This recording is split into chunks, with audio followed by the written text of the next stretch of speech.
Hello and welcome to our audience. This is Modern Medicine Roundtable, episode 3. We are so happy to gather here today, and we're going to open our space with a little meditation and creating a sacred space for today's conversation. So let's just close our eyes. And all of you who are listening, you're welcome to join in and tap into this energy. Just coming back to our body, back to our breath, feeling our feet on the ground. And just imagining ourselves like a big tree with our roots firmly planted in the Mother Earth, going deep down into the earth. And our crown is extending towards the sky, towards the sun.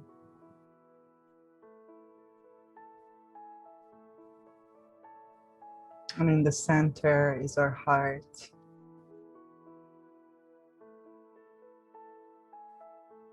And just coming back to this heart space. Maybe you're feeling your heartbeat or sensing your blood flow through your veins. And I invite you, as you breathe, just release any tension, any discomfort with the exhale. And just visualize that it's going down through your roots, deep into the earth, into the womb of the Mother Earth, to recycle, to alchemize, to be reborn, to transform.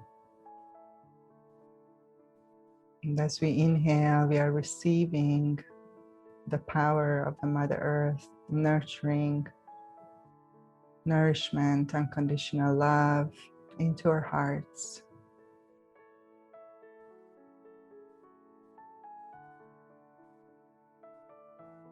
And through our crown, we are connecting to the higher realms, to our ancestors, all those who walk this path before us, all the beings of love and light.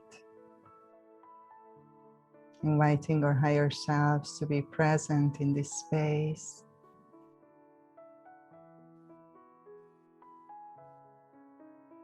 Inviting our spirit guides, or guides from the angelic realms, to be here with us now to guide us, protect us. And taking a moment to anchor the 4 directions around us: north, east, south, and west. Becoming aware of the presence of the guardians of the directions,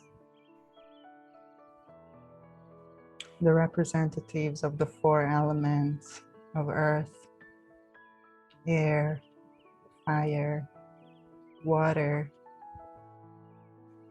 and the 5th element, that is ether, that connects all things and resides in our heart.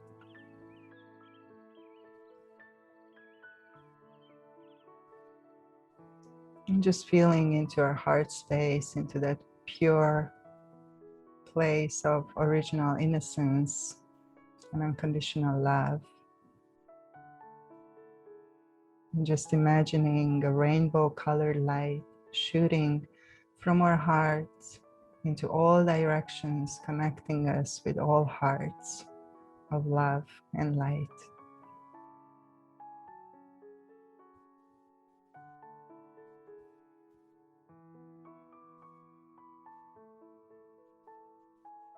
And just anchoring our intentions in our hearts into this space, into this moment, as we gather today in service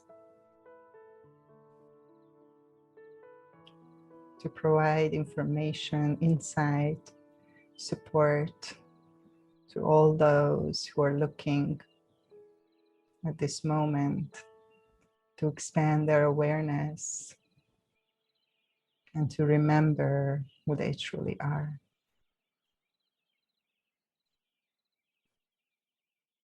And just remember for a second, for a moment, that we are eternal beings, spiritual beings of unconditional love.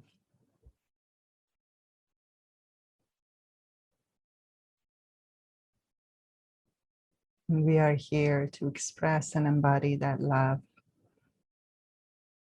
and to pour that love into everything that we do in every moment, every day.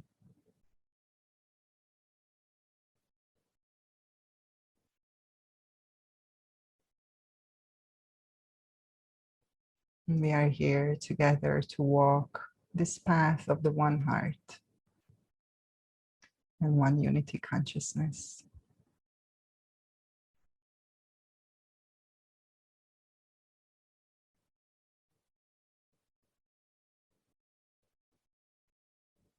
And let's just take another deep breath, bringing any small movements that may feel good to you right now, just honoring your body. And gently opening the eyes whenever you're ready, coming back to our space. So big welcome. I am here with my two dear sisters, Carmel and Kelly. You met Carmel in the previous episode, so I'm gonna give Kelly a few moments to introduce herself. And we were anticipating some amazing men to join us, but some technical difficulties prevented them to come today. So we are including the masculine in this circle also, and their energy and their hearts, and hopefully they will join us next time. So before we dive into our topic today, which is the integrity of the healer, I'm gonna just give Kelly the stick sister just to introduce yourself and tell us a few words about who you are. I heard stick sister, and I'm sure that's not what you said. I'm Kelly Love, and thank you so much, Nina, for having me. And as you are aware, I love this topic of integrity. I love it. I live for it. And actually, a lot of work that I do is around integrity, but it's the internal integrity. It's learning to feel the truth of what's going on inside of us, what it's like for our soul to live our human experience and begin to shift that. So some of the things that I do are body reading. I can actually look at how a body is shaped, posture, mannerisms, languaging, skin health, tissue health, all of it. And it tells a story of what it's like living your human experience. So I guide people through this process of understanding this language and beginning to see where their body is holding on to subconscious programming, maybe pain, maybe trauma. And then through a series of exercises and posture corrections and somatic work, they can begin to shift their life and create the life that they're truly desiring, what their soul came here to express. And then I've also been trained in releasing trauma from the body and temple arts. And for those of you who aren't aware what temple arts are, that's somatic healing modalities. It's bringing back the high priest and priestess arts of facilitating healing with the people. So I've been training that. And I also cultivate sacred sensual temple spaces, which, yeah, maybe I'll share about that another time. So thank you for having me. Thank you, sister. No, it was dear sister, just to. But yeah, excuse me for my English is not my first language. Yeah, good to have you here. And, you know, for all of you who are listening for the first time, all of our information will be posted in the description of the video. So if you want to connect with any of us who you resonate with, please feel free to reach out and go to our websites and read more if you're interested. Okay, so I'm super excited about this topic as well. And I think it's just, you know, it's not just for healers and teachers, but it can apply to any area really. But because we are all healers and teachers here, that's the angle that we're gonna take today. So the first question that I would like to reflect on is, what does integrity means to you as a person, as a healer, as a teacher, and what does it mean to you to walk the talk, you know, in your life and in your practice. So we're gonna just go from I'm gonna give it to Carmel and then to Kelly and back to me, and we're gonna circle around like this. Okay, so Carmel.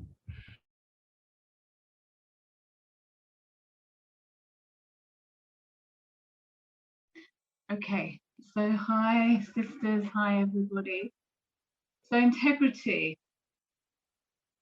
So I just want to read an important piece that resonates with me by Hal Lindsey, who said that man can live about 40 days without food, about 3 days without water, about 8 minutes without air, but only for about 1 second without hope. And why I feel that that is really relevant to me is that integrity often is interrelated with the sensation of hope, because if we don't have integrity within us, it can feel like a really hopeless position.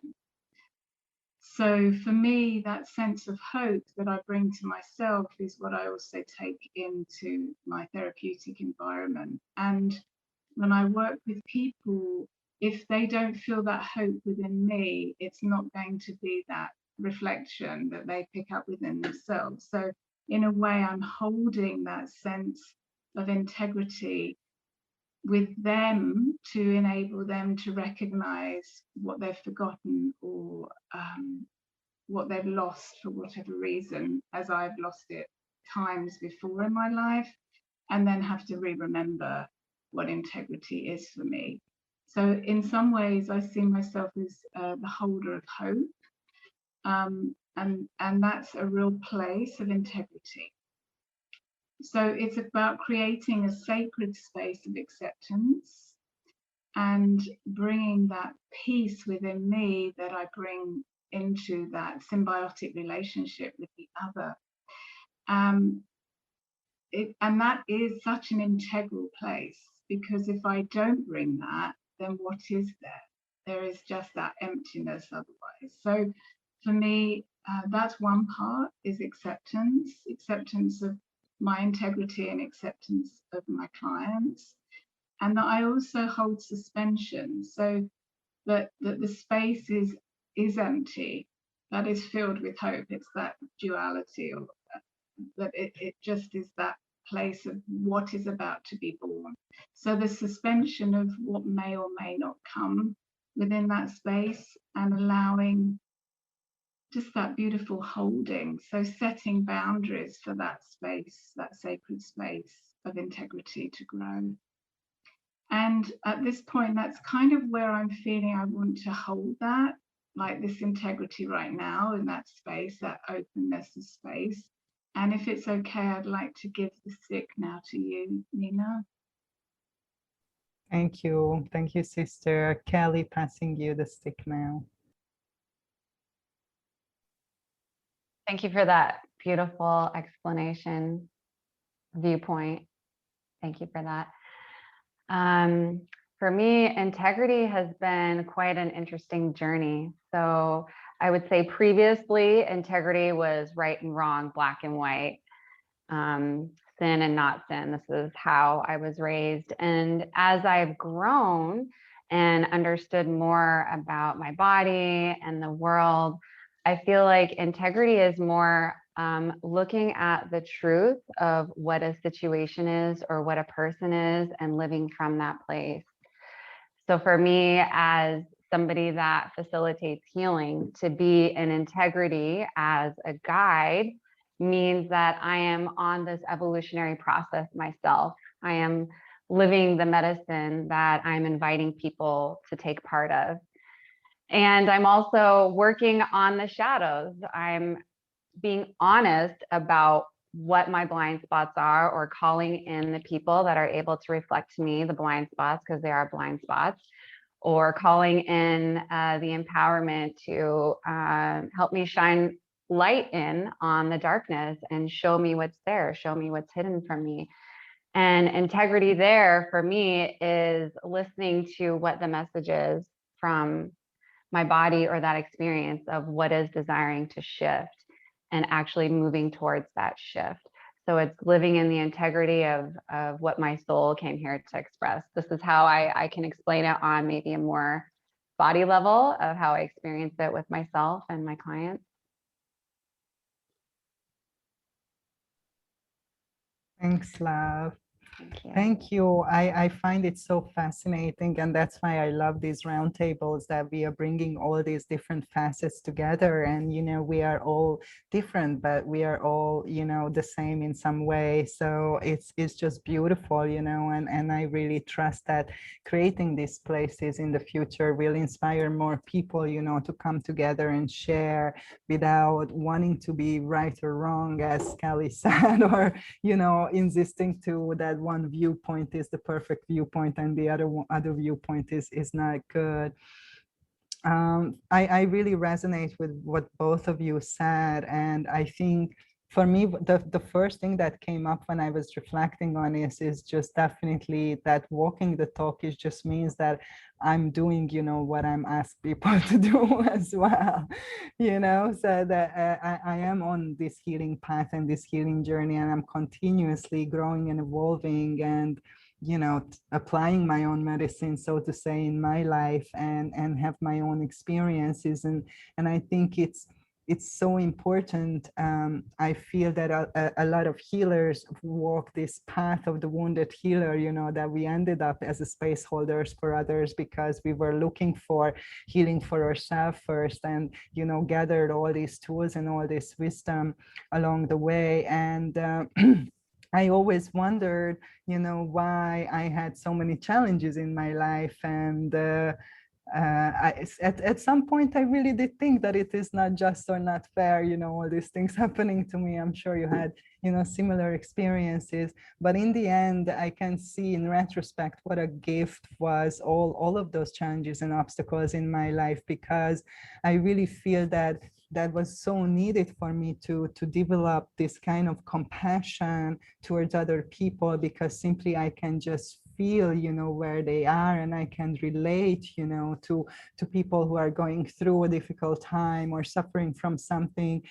And I really don't think that I could relate to such a deep level to people if I would never had, you know, any challenges in my own personal life. And certainly I think that authenticity was the other thing that comes up for me, because I think, you know, that these tools and these things that we are using in our own practices, I don't think that the majority of them can be learned from a book. You know, it has to be learned, you know, through experience. Lived. And lived. Yeah, exactly. So the authenticity came up for me when I was thinking about integrity and just being myself. And oftentimes, you know, I tell my clients, you know, my personal challenges, you know, and I find that it makes me more relatable, and people appreciate it, you know, that they know that, okay, I'm also a human being, you know, nobody is perfect, and that, you know, these things connect us. Um, a couple of things that came up for me. Honesty was something that is, I think, super important, and we are going into some values and ethics. That was another point that I wanted to talk about. What are our values and ethics as a person and as a healer? Well, for me, is the same. You know, like I am, I am all of that. So I don't have different ethics and values. You know, as a healer or as a person, they are the same thing. And honesty came up for me, just being honest with myself, and being honest with my clients, you know, and saying sometimes that I don't know, you know, I don't know why is that. You know, I might have an idea about it or an opinion or whatever, but I really don't know. But I'm happy to explore or to try different things. And I don't feel I have to know everything. And I think it would be, in a way, even a little bit arrogant, you know, to pretend that I have all the answers to all the questions. So just honesty is really important for me in my life. That would be some of the main value that I hold, you know, on a very high standard.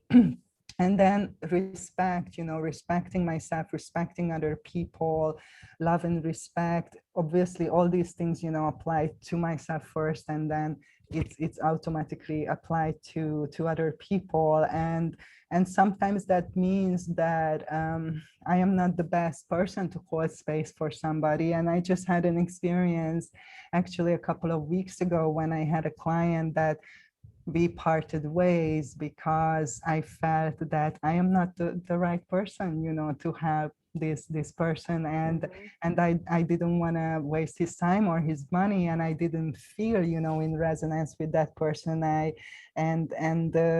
I think this was mutual anyway. So we had a conversation about that, and we parted ways in a very loving way. And I think, that's totally okay if that happens. So, but the main, thing beyond all this love and respect and honesty and authenticity, all where this comes from for me is just living from my heart instead of my mind. And I remember when I started as a as a psychologist, as by trade, I'm a psychologist. So when I started out, I remember I used to have these like 2 pages of questionnaires for people, and I would spend like a whole session just going through the questionnaire and taking their history and their medical history and their family history, and then already making my mind up what's wrong with them and what they should do or not do. And it was this whole mental process, and I think I came a long way because all these tools were falling away from my practice, and now I just really sit with the people and really listen to them from my heart, not from my mind, because I notice that sometimes my mind comes in, with very strange ideas, but when I'm able to connect from that heart space, it's a very different space where we are both sitting, and it's always unfolds in some beautiful way. So these were the things that come up. So if you want to add anything, Carmel, and maybe talk about some values or ethics, that you apply in your practice, and how does it, manifest in your life, giving you the stick love. Thank you. So ethically, and again, because we're all dealing maybe in different areas of what we offer, that in my work, it's really important that people feel safe. And sometimes safety takes time. We have a kind of, I don't know if it's a rule of thumb, but I know when I was training in the last millennia that we had a philosophy that if somebody stayed for at least 3 sessions or more, they felt safe enough to work with us. And that was usually the way we would know. And if they left before then, obviously, for whatever reason, we weren't the right person.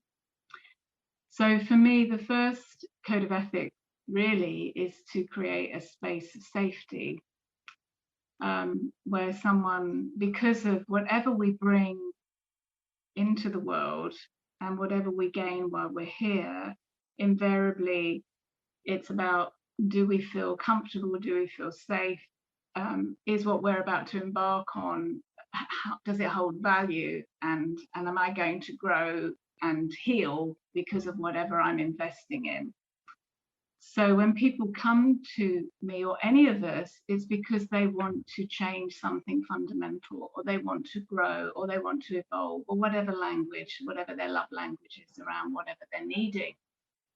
So when I work with somebody, if I'm going to someone, the first and foremost for my own experience is, do I feel safe? Do I feel resonance? Do I feel comfortable? Can I allow myself a safety of vulnerability, a willingness to open my heart to the other human that is sitting with me, or the other people that are with me?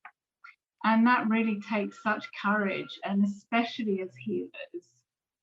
I often joke that I was a hair and makeup artist in the fashion industry for 20 years, and I never used to wear makeup, and my hair was all over the place. And of course, we're in a way the worst offenders, and it's the same thing in this business. Really, I'm the most suspicious of people. So if I'm going to work with somebody, I'm kind of really want to know, do they know, are they safe, do I feel comfortable? How will I know? Can I be vulnerable? All those things that I know people coming to me feeling the same. So in that regard, the most important primary placement for me is, can I create a space of safety?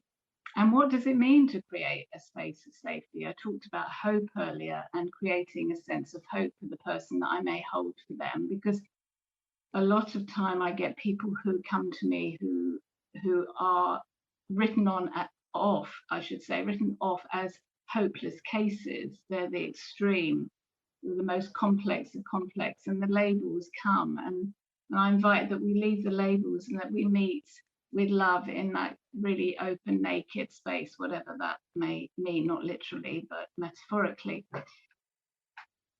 So can I do that? Can I allow myself to be as open with them as they are with me? And to, if I'm not giving them like my story, which actually is not about me, if I need to share something about myself, then is it aiding their story?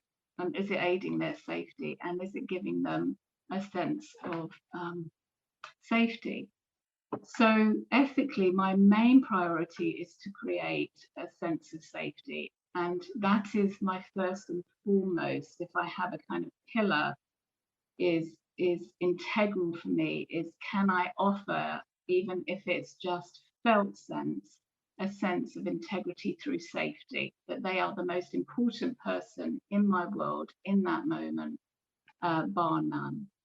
So my code of ethics, obviously, we have the kind of literal sense in the medical world as a psychologist, psychotherapist, or a counselor, where we follow our code of ethics, of ethical practice, what's deemed as good practice, and they should always be adhered to.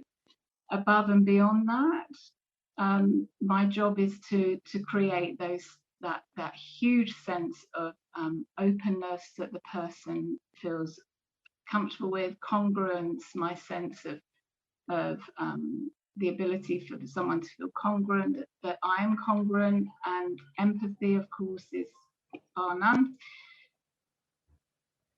And then within that, they will heal themselves. So once I really have this truth within myself, that when all the elements are in alignment, healing will just happen, whether it's with me, whether it's out there in my back garden, whether it's with my neighbor. I genuinely know that to be so.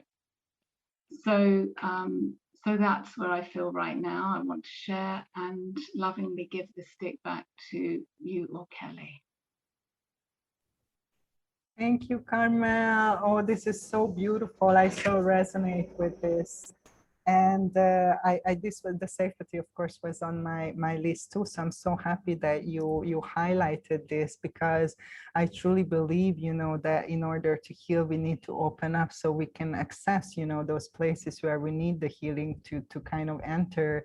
And it's impossible, if we do not feel safe, because if we are not feeling safe, that we are in fear, and that fear is contracting, and it's closing down, and it's shutting down, and it's preventing us, to receive, with whatever we are needing or asking for. And I just loved, what you said, that when everything is in alignment, healing just happens. And thank you. That was such a good reminder. I truly believe that to be true. We use these labels, healers and therapists, but my message is, people know who follow me for a while, that you are the healer and love is the medicine, and that something, that exactly as Carmen said, if there are the ideal circumstances, that's something that occurs and arises naturally. The same, I think, like forgiveness, it's like impossible to want to forgive, you can create, those circumstances that forgiveness will arise and will be possible. So thank you for pointing that out. And I'm just gonna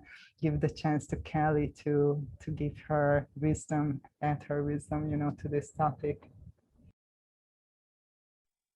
Thank you, ladies. I had goosebumps with the same line that Nina talked about, and also goosebumps when Nina said that we are the healer and love is the medicine.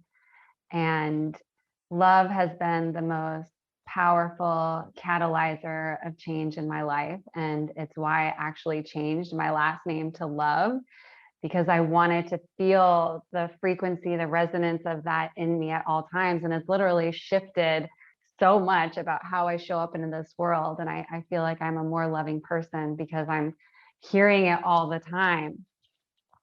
And for me, I feel like some guiding principles for me are, number one, I am a guide. I tell this to all of my clients. I'm skilled and learned and educated in many things, and I'm still a guide. And it's up to the individual of how deep this work is going to go. I will show up 100% with you. I cannot show up for you. So I remind people of that often. And well, every client really. And then I really focus on building trust and love.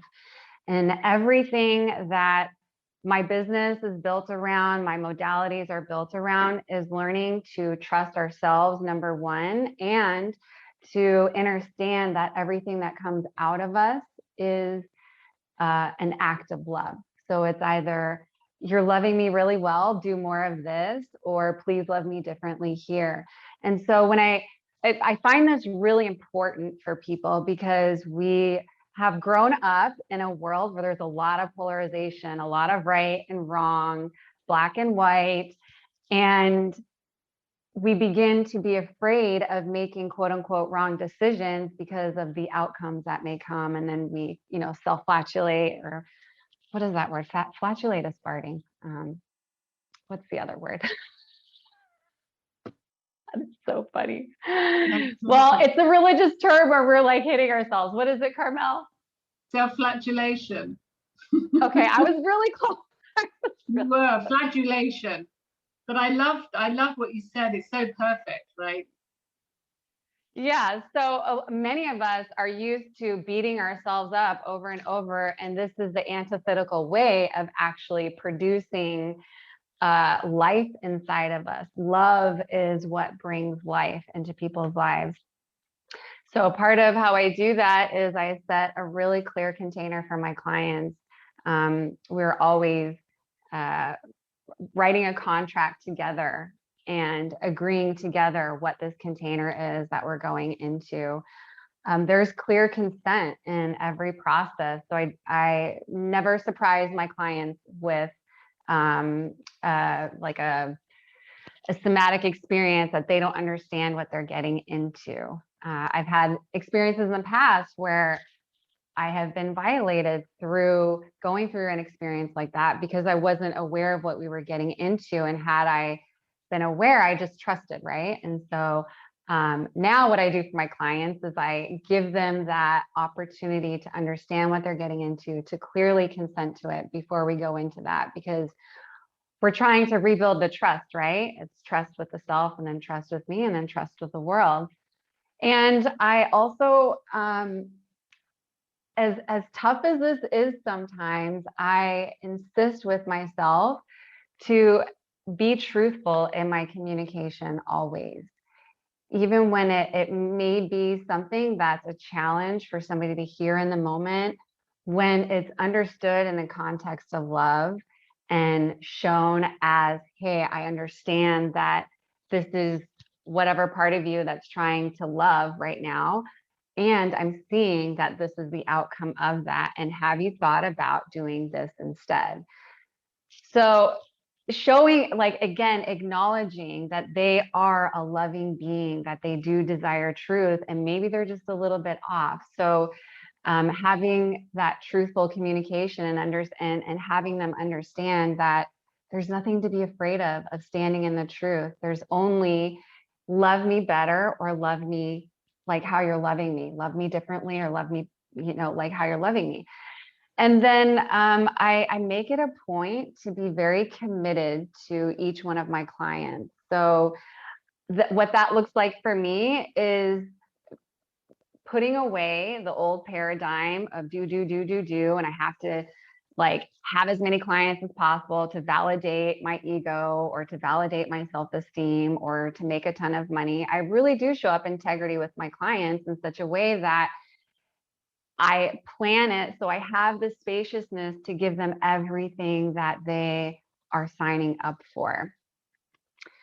And there's also like vulnerability and transparency on my end. And why this is so important to me is because when people see that it's safe to be vulnerable and transparent and the world's not going to fall apart and you're still going to be loved, it allows, it cultivates that environment for them as well to be vulnerable and transparent, and maybe even sit in the mystery of something and the dissolution of something and trust that I'm going to be held in this and loved through this.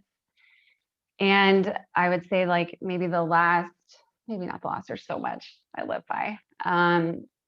Another really important one for me is education. Education, empowerment, teaching about the central nervous system, teaching body technology, really creating the space for them to make peace with how their body is functioning and understand how to work with the technology of their body instead of curse it and wonder, why me? When we understand how the technology of the body works, we begin to look at what's arising differently and engage that process differently. So for example, if I have anxiety, instead of demonizing the anxiety, we go into, okay, well, what's under that anxiety? What's causing it? And if you take this pill, you're just masking what's under there. So let's work with the anxiety that's coming up to hear the body and begin to shift some patterns to create that internal peace that you're really craving. Let me see if I feel complete. Yeah, I think I feel complete. Thank you. Wow, thank you, sister. This is such a good point. You know, thank you for adding your light and your wisdom to this topic. And I love this conversation. I made some notes, but there's so much to say. We can go on, I think, for hours and hours. But this was on our list. We have always, before the sessions, we have some talking points that we can think about while we are preparing. This is just sharing with our audience. So informed consent and clarity is definitely, for me, as Kelly said, it's a huge thing to explain people what's going to happen in the sessions and what they may experience, especially for people who work with deep traumas. You know, it's when a trauma comes to the surface, people can be in a great deal of distress and sometimes in shock. You know, this I experienced in my practice, people going in a state of shock and wanting to run out from my office, you know, and so on and so forth. So it is I think part of the safe container what Carmel was referring to explain, you know, what we are going to do and what may arise. You know, obviously we don't know what's going to arise, but you know, for example, if I do a breath work with my clients, I tell them, yeah, that you might feel this type of sensations or this and that and the other, and don't be concerned, it's going to go away and it's all normal. So this gives people, you know, peace of mind and relaxation to surrender to their experience, whatever is their experience in their moment, and to allow that to happen, which is important part of the healing process. And I certainly had experiences with, as Kelly mentioned, being a client with another therapist who didn't, you know, explain clearly what's going to happen, and there was, you know, like for me, crossing boundaries there, you know, and I had to say to this person in the sessions that stop doing this, you know, I'm not okay with this, and then I had to have a conversation with this person. And in this case, it was a male, you know, so it was even a more interesting situation when there's like, you know, the two genders, and that can trigger a lot of stuff, you know, especially for women, you know, if you have history abuse or trauma around that, even touching you in a certain way can trigger a lot of things. So I think it's just so important that we are clear before we do something, you know, as much as possible, and there is an informed consent, and people understand and say, yes, I would like to do that, and I feel okay with this, whatever that may be. And another thing that I really resonated with what Kali said, quality over quantity. So it's the same way for me. I never schedule clients, straight after one client to another, because I'm always conscious that something may happen, during the session that requires extra 10 minutes or 15 minutes or whatever time. And I don't feel good about, saying, excuse me, your time is up. So you are in the middle of the meltdown, but come back next week to process the rest of it, like that's just, I don't think that's how that's not how it works for me. So I just wanted to, acknowledge that and appreciate that.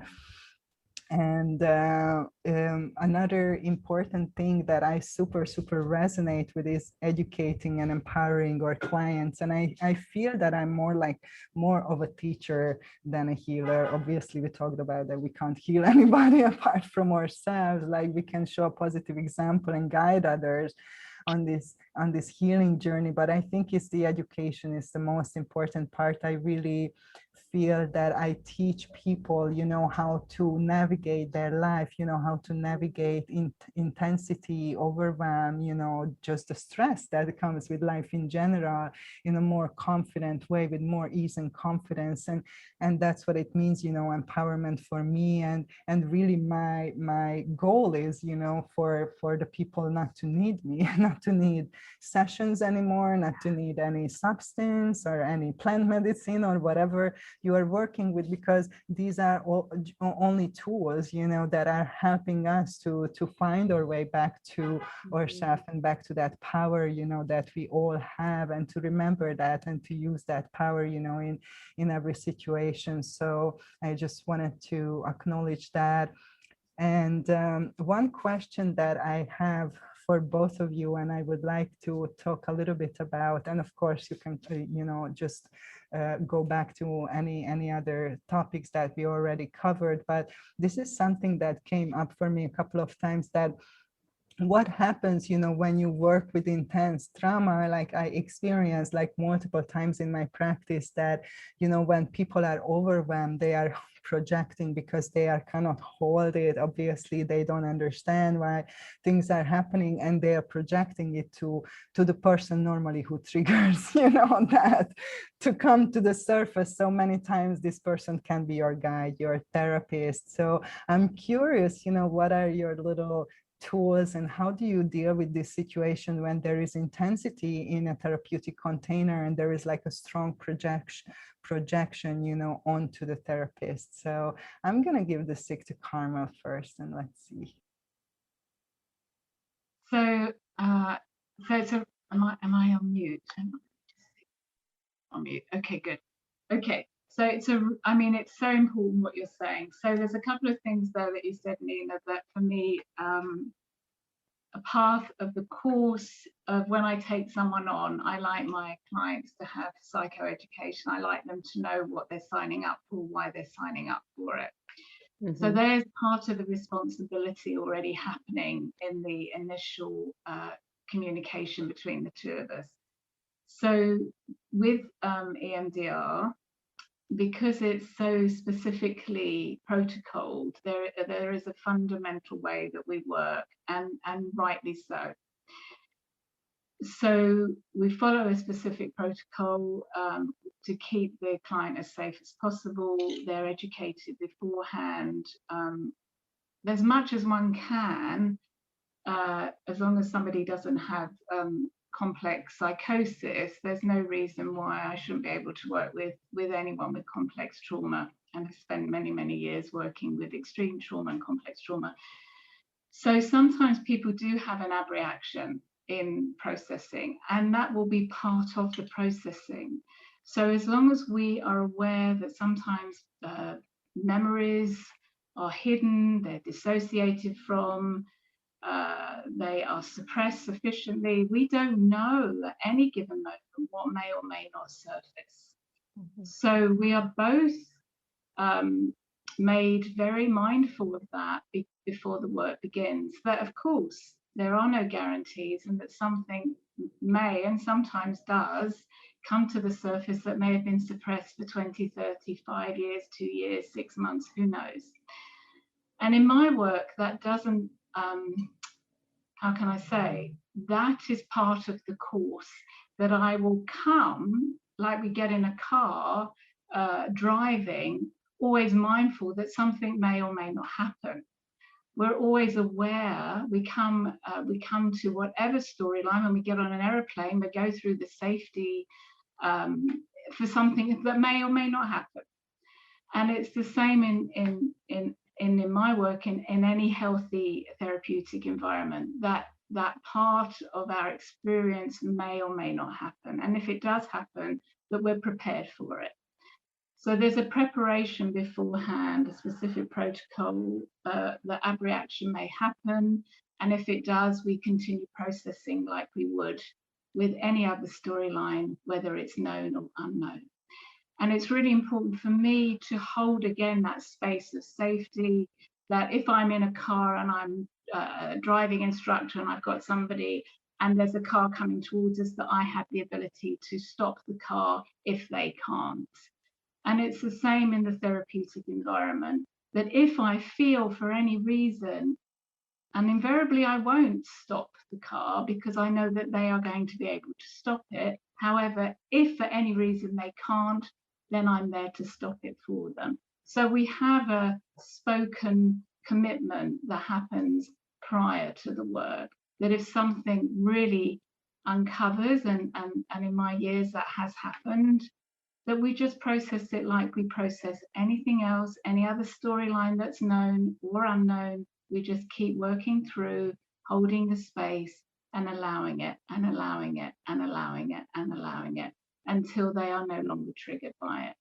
So it's actually, that's why I call it sacred, because the reality is often with sacred space, we never quite know what may or may not show up. There are no givens in that regard other than the protocol that we abide to and that we work with.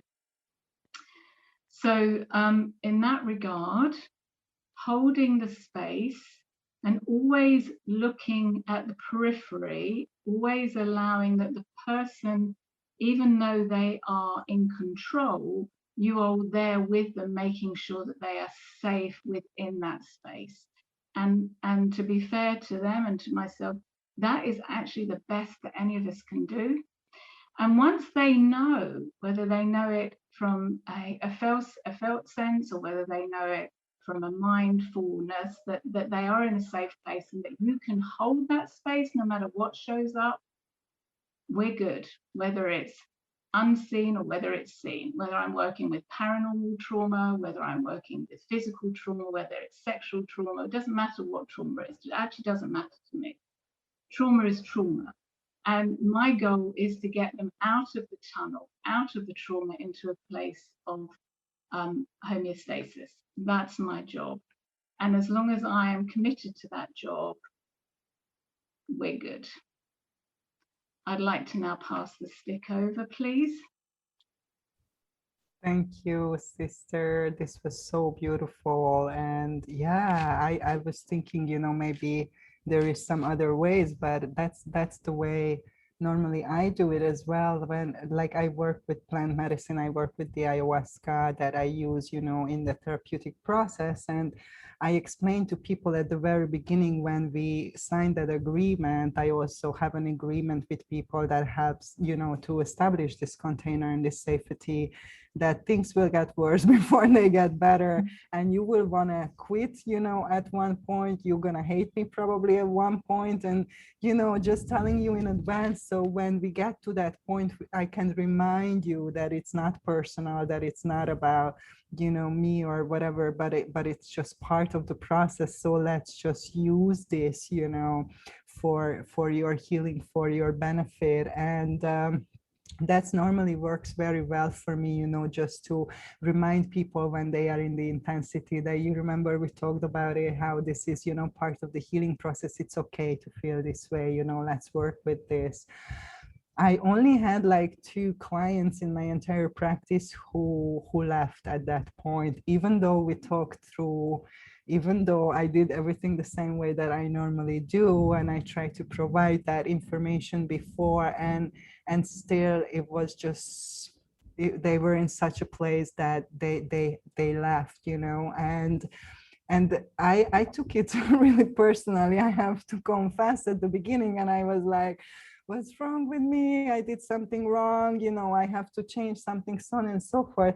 And then I sit in meditation, to receive more guidance on this. And what I received in that moment was that this is the best that is can happen to that person right now. They have to be alone, they have to completely be disconnected, and that is part of their healing. So you can't have them right now. And I was like, of course. Sometimes that is healing. You have to go into a cave and be alone and look at your shadow alone, and it's necessary, that I believe, most of the time it's helpful to be a guide or to be somebody who can help you. But sometimes I personally did have experiences like that when I was completely alone, or in a medicine journey or something. There's like, you are alone, facing your, so that's not necessarily a bad thing. That's my point that I wanted to take, or to communicate to your audience, that sometimes, there is a higher power, there is higher intelligence that is guiding. And I do have ultimate trust and faith, in this, in consciousness, in the power of love, and know that if I don't know everything, and even if I don't understand with my finite little human mind, why is this happening right now, it's still happening for a reason, and it's happening for the benefit of that person, because both of our intention when we entered into this process was for healing and truth. And how does that look like for each individual? It can be very different. So, but I just really wanted to bring this into our circle and into our conversation. So I'm going to give the chance to you, Kelly, to add your pearls of wisdom to this. Thank you, love. So I do much of the same that you ladies do. I set my clients up for this. Like, we're going into work to release subconscious programming and trauma and painful things. And so it is going to stir things up. So I remind people as well, like, this is a messy process in the beginning as we're taking things out and figuring out what are we going to keep and what are we rearranging. It feels a little discombobulating at times. And then I also do offer myself during the week, if they need to reach out for anything, like if something comes up with the actionables I'm giving them, and they're feeling triggered or they're not sure how to move forward, I do offer to let them reach out to me. And then sometimes, I have clients that reach out and I can feel right away that the stuff is turning up, right? The life is becoming chaotic because they've learned to hear themselves. And so now their body's like, hey, look at this, look at this, look at this. And it feels a little bit overwhelming. And I get messages that are projecting a little bit, like it has a slight feeling of, you did this to me. Now my relationship isn't working, and now this and now that. And so oftentimes when those moments happen, I realize there's not a lot of reasoning I might be able to do in that moment when somebody is really triggered. And this again is understanding our body technology. When we're triggered, it's just our mammalian brain thinking, it's freaking out. It's just like, safety, safety, safety.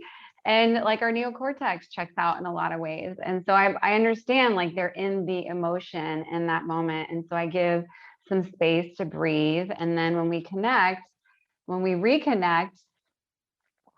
I will very often lead them through a process that calms them, brings them back into their body, re-regulates their nervous system, so that way they're in a state to actually receive information.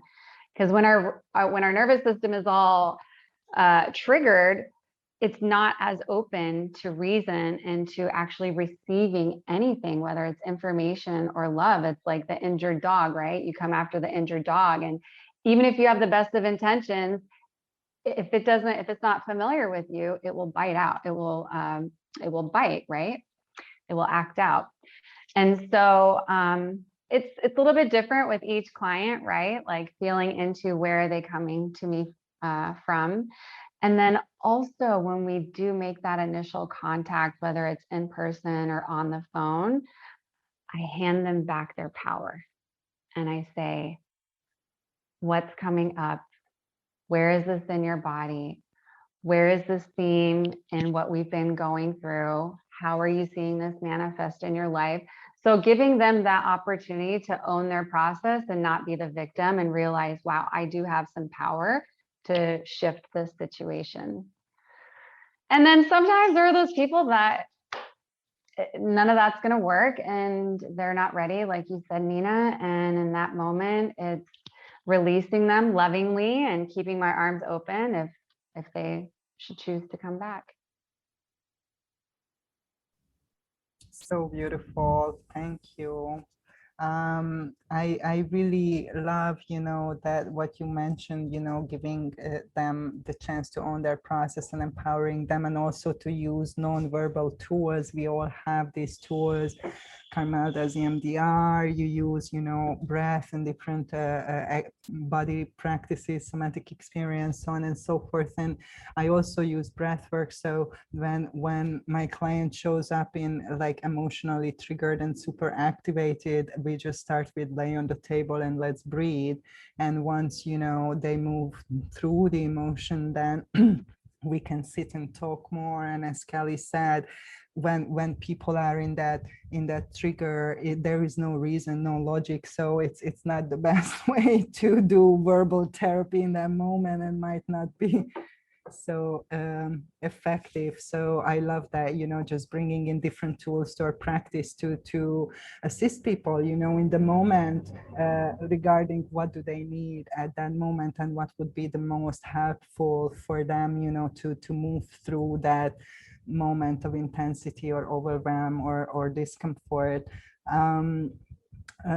It's an hour now, so we're gonna slowly wrap it up. But one more thing that I really wanted to talk about, and of course we're gonna go around, and anything that you would like to add and share about length of the therapy. What is your perspective on this? I'm so curious, because as traditionally, trained as a psychologist, I was very indoctrinated that you have to be in psychotherapy for like 10 years or 15 years, and you're still kind of working on things. And I remember even when I was in university, I really didn't resonate with this idea that it has to take such a long time. And so I'm wondering, when my question is here really that we can reflect on that, when does it become a therapeutic container enabling, this function? Because I think that sometimes can happen, that people don't really want to change or make a difference, that it's a kind of, it becomes a venting for them. Oh, I go to my therapist and I'm going to just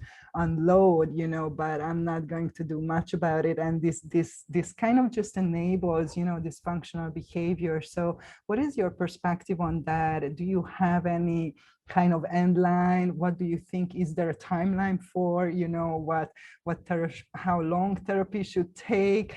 Or when it becomes, how do you know when it becomes more like enabling instead of, helping or assisting somebody? So Carmel, giving you the chance to reflect. So the one thing I know and learned as a talk therapist for many years, that with trauma specifically, that the more we talk about trauma, the more we embed it neurologically. So as we learn through repetition, as we know children learn, we learn by doing something over and over and over again.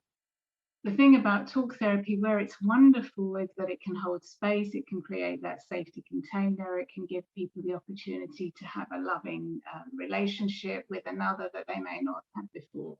So all those things are really, really beneficial to the nervous system, no question. And there are so many different schools of thought now about what is beneficial, what isn't beneficial. But within EMDR specifically, we are focusing primarily on trauma, complex, chronic, acute. So it has a very specific agenda. And if I'm working with somebody with an acute trauma, which is a one-off, it has a very, very evident beginning, a middle, and an end. Let's just say somebody's coming to me, if we use the analogy of car crashes, and hopefully nobody who's listening to this is going to get triggered, so forgive me, but whatever storyline I say is going to affect somebody out there. So all I'm going to say is why I say it, please breathe, just deep breathe. If I'm triggering you, get some help, because that's not good. But it is, if it is It is a flag to say, yeah, help is out there, go get help. So if I'm working with somebody who's had half a dozen car crashes and the last car crash was the icing on the cake and they can no longer drive, because it's an acute trauma, it's very specific. I can help that person get back in the car driving again within 10 sessions and less, which is fabulous because there's no need. But if we're in talk therapy, you're going to embed it more and more. The more you talk about the trauma, the more the neurological system is going to embed it. We don't want that.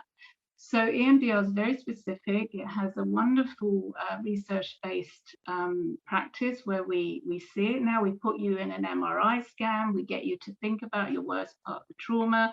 It fires up the limbic system. We know it hasn't processed. We take you out the MRI. We process. We wake up both hemispheres of the brain. We then put you back into the MRI. You won't need to do that. The research-based, for the evidence-based research, we need to be able to see it. It will fire up the long-term memory at the back of the brain. That's what we see. We know it's then processed. They know it's processed because they're off happily driving again. Yeah, everybody's happy. So for an acute trauma, by definition, it can be very, very, very fast. So that's a wonderful thing. However, invariably, I'm working with people who have chronic trauma. So it may have started in childhood, when they've lived with it. They may have PTSD, they may have complex PTSD or chronic PTSD. Whatever they have, by definition, is going to take longer. But in my work, I, with love and respect, want to get them in and out and back on to wherever they need to be as quickly as possible. So I'm really all about focusing on the end game. What do they want? What do they want as their goal? What will tell them that they are well enough, trauma-free enough, healed enough specifically, that gives them the key that they know, that's good, I've done enough. So if I'm working with somebody, again, I apologize. I know I'm talking about specific subjects, but obviously I get specific subjects. If someone's come to me and they've had sexual abuse, they want to be able to have a loving, intimate relationship, that may be their end game, that may be their end goal. And once that is happening then in their life, we know that the process has happened. Again, I don't need to put them in an MRI to find that. They will know that because the evidence will be there for them. And that really, in my work, there's no reason why I should be working with anyone. Well, it's difficult to say because obviously, again, as soon as I make a play for it, there's always going to be people outside. But EMDR is a relatively quick therapy compared to other therapies. So I want to know what people, what their outcome is, what they want, what their goal is, and then we work towards that as their end game. And once they feel, so again, if I'm working with somebody who has a phobia of flying, and they're flying and happy, the work is done. If they want to do something else, then of course we start again, maybe with something else. But there's no reason why therapy, specifically this kind of therapy, is long-term. It isn't. And that's, for me, really, really wonderful. Passing the stick. Lovely. I love that. I have to go and try that. That's something I never tried, EMDR. I'm super excited. Can we do it online, Carmel? Or you I have only do it online. Oh, perfect. Okay. I'm going to sign I mean, up. I don't only do it online. I only do it online at the moment because life is present. I mean, I've done it online for years and years and years because obviously you work with people over the world, as we all do. But now it's permanently online.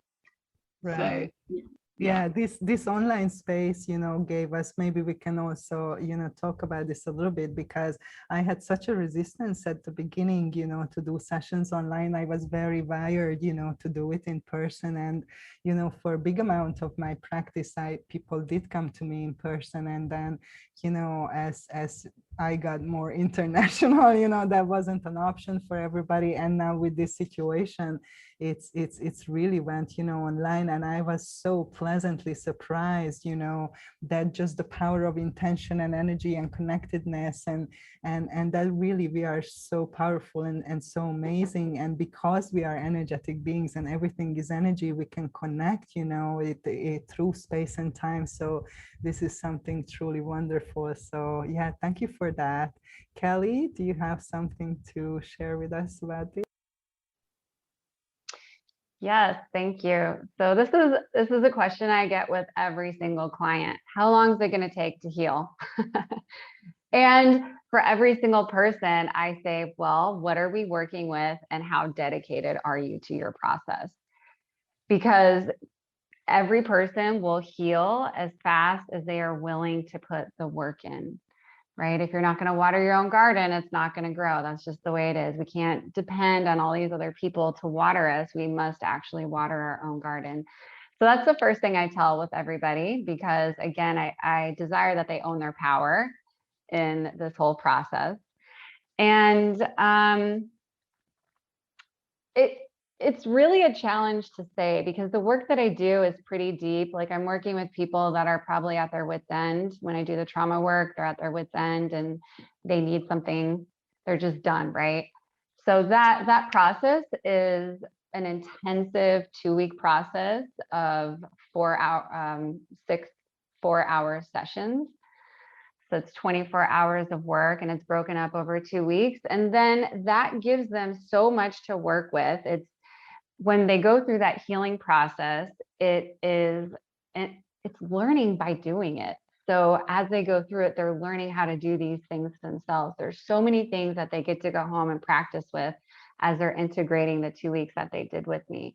And then there could be follow-up sessions after that. Like, if something new comes up and they're not sure how to do it, or they're like, yeah, I'm aware of what needs to move out of my body, let's schedule a session. So there are those one-off sessions.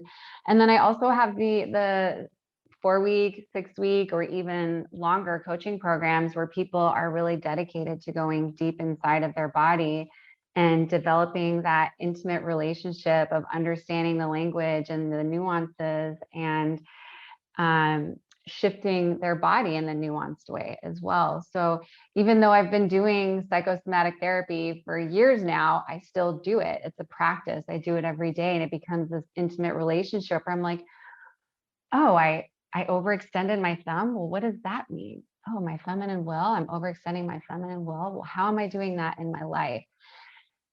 So it can be as deep or as shallow as people desire to go. And it's also the work that they are committed to doing. And there are those clients that expect that I'm a magician and will do some work and they'll just magically heal everything. And when I have those clients, again, I share with them, you are the healer, you are the magic, I am the guide, you are the magic. And if you're not willing to put the work in, then our contract is over. And this is also something that I write in our contracts too, where if you don't show up for the work, you forfeit the work. And that's also building in them the understanding of they are the creator of their reality. It's a choice they made to not show up. And when they don't show up, this is the outcome of not showing up.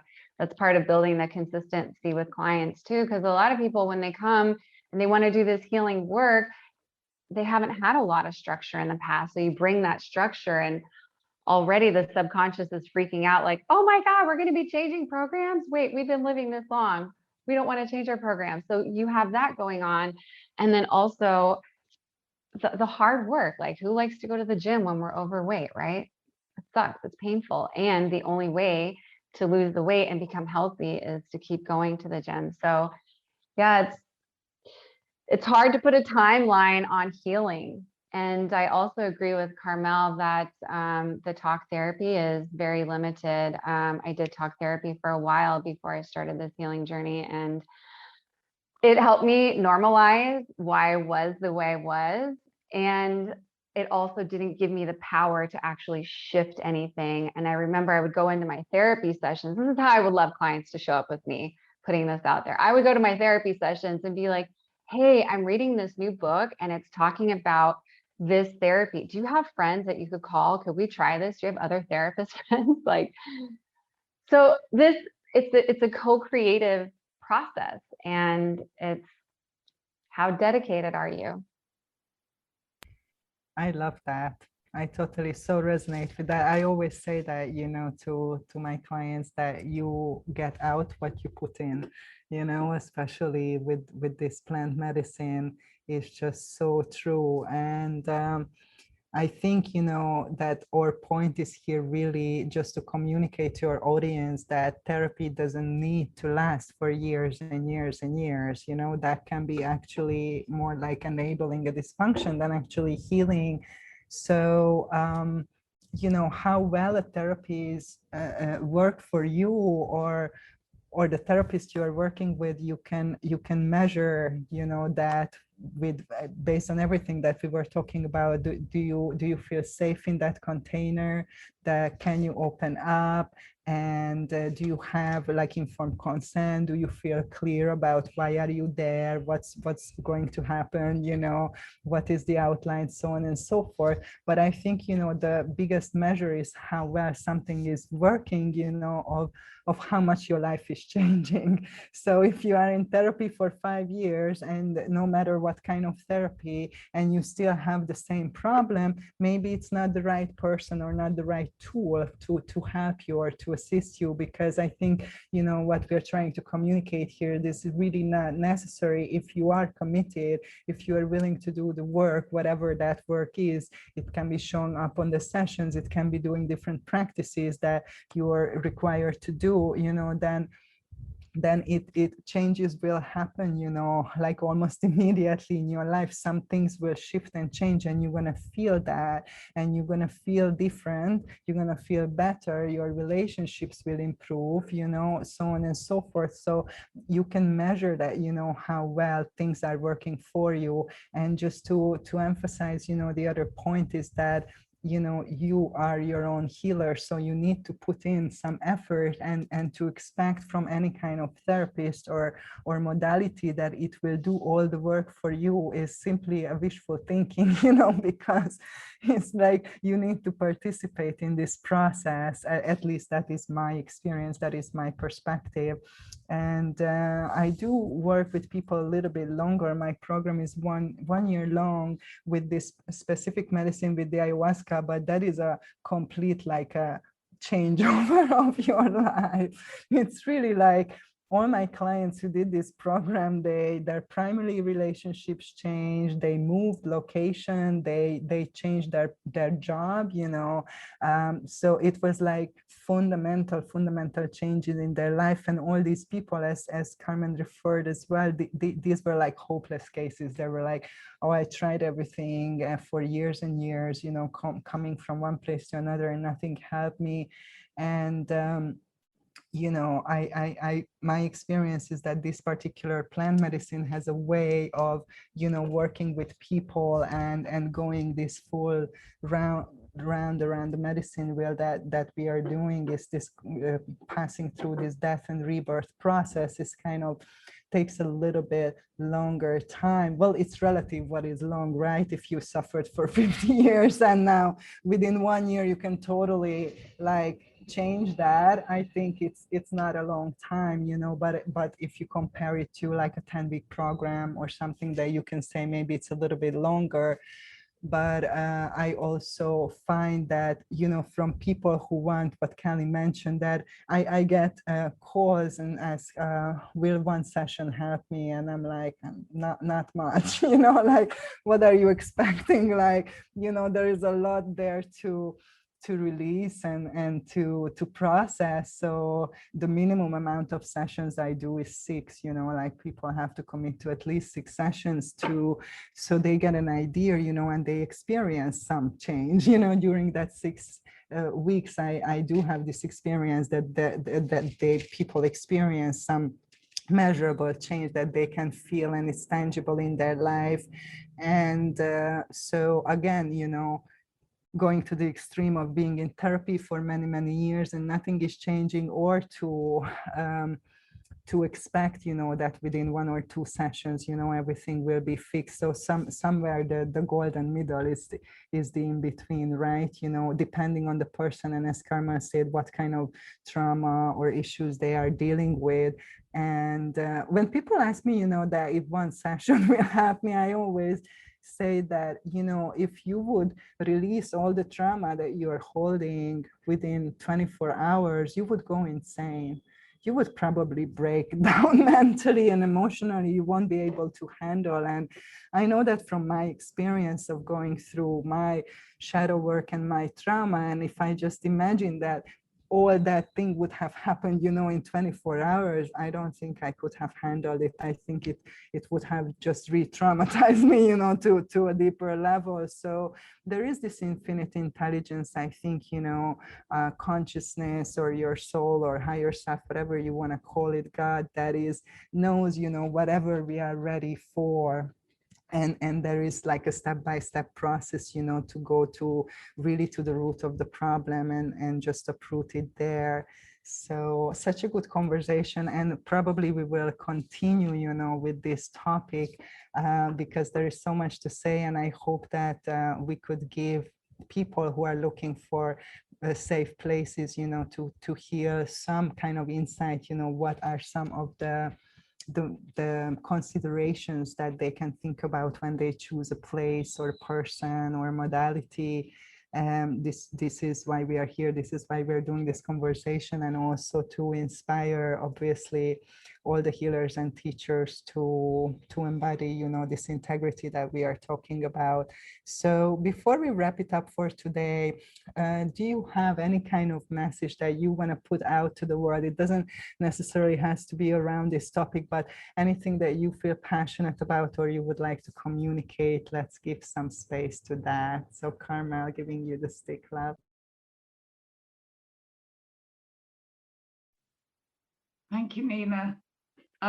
So what I'd like to say is how privileged I am to have just spent the last maybe an hour and a half, 2 hours, I wasn't actually clock watching, time with two incredible women, and just to really honor people, listen up, just to really honor the work that you and Kelly do. Kelly, I'm really beyond privileged to meet you today and to see the work that you do and to get the opportunity to look at your website. And as I said earlier, I've known Nina for a while, and I know she is a woman of such integrity. And to be fair to the world, that is a rare quality.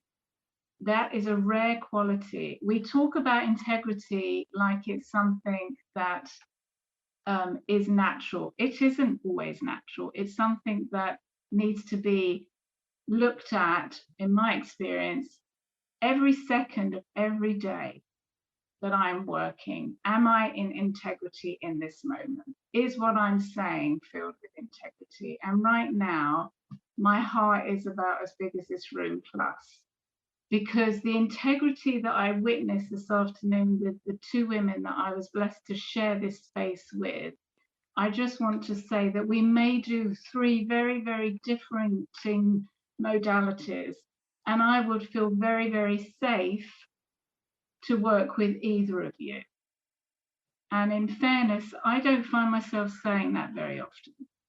So I just want to pay homage to the beautiful work that we all are blessed to do and will hopefully continue to do as much as life wants us to continue to do it. So thank you very, very much for honoring me.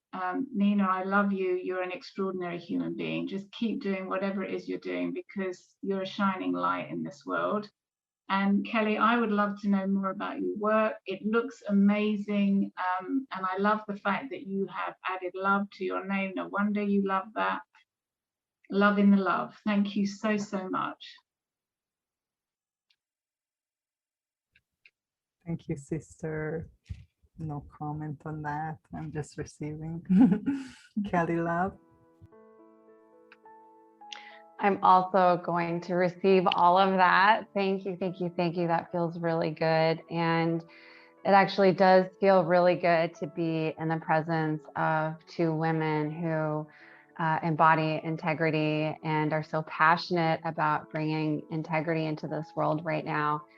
And I've been thinking about what I would like to share, and I've been dreaming about my dream world. And my dream world is where we all stand in the truth of who we are and witness each other and the truth of who we are, and we love each other back into wholeness. There's a lot of lack of integrity going on, and truth heals and love heals. And as scary as it may be to see the truth of a situation one time or at any time, it is an invitation from your soul, from the universe, to shift the trajectory. The dissonance, the dis-ease is being highlighted because it's desiring to be healed. So my desire is to birth love in an even pure way, even more pure way in this world, and for all of us to stand in the truth of who we are and love each other. Amen, sister.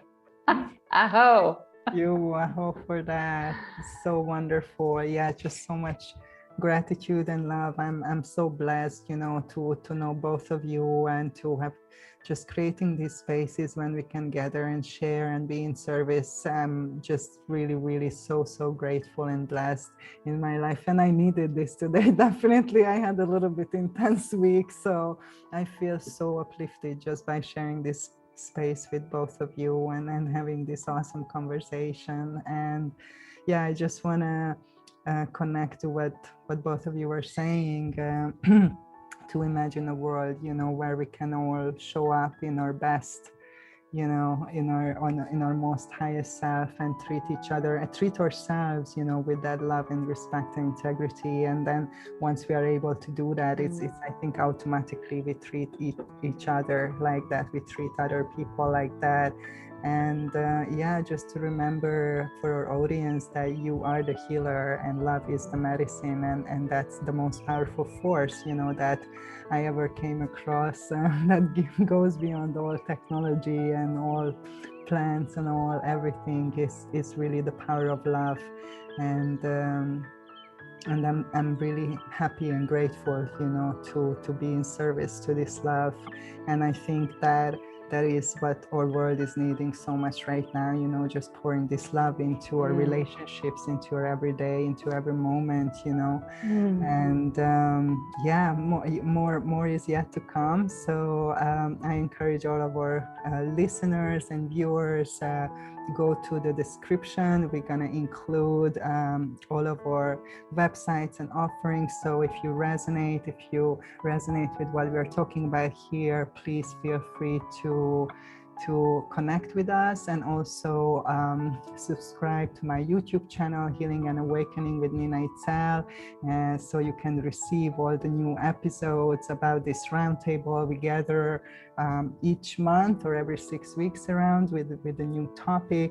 So you're welcome to do that if you resonate with this message and this space and this energy. And just sending you so much love from all of our hearts. So oceans of love, much love to everybody.